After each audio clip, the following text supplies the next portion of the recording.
Le nombre de demandeurs d'asile a chuté l'an dernier en Allemagne. C'est ce qui ressort des chiffres présentés par le ministre de l'Intérieur, Thomas de Maizière. En 2017, ils sont un peu plus de 186 000 à avoir déposé une demande, presque 100 000 de moins qu'en 2016. Les demandeurs étaient essentiellement des Syriens, des Irakiens et des Afghans. Le gouvernement y voit une stabilisation de la situation, mais un autre chiffre issu des tribunaux contredit cette tendance. Près de la moitié des demandeurs d'asile déboutés qui ont fait appel ont en effet obtenu gain de cause. Les explications de cette experte d'Amnesty International. Pour le dire de manière simple, les tribunaux tentent de rétablir la qualité des décisions, une qualité qui n'existait pas dans les procédures administratives précédentes de l'Office fédéral pour la migration et les réfugiés.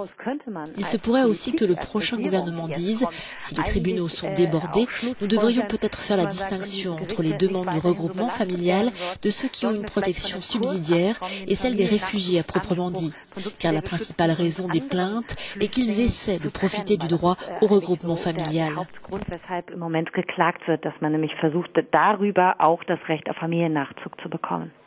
En France, la tendance est clairement à la hausse. La barre des 100 000 demandes d'asile a été franchie pour la première fois en 2017, bien que seuls 36% des dossiers aboutissent au statut de réfugié.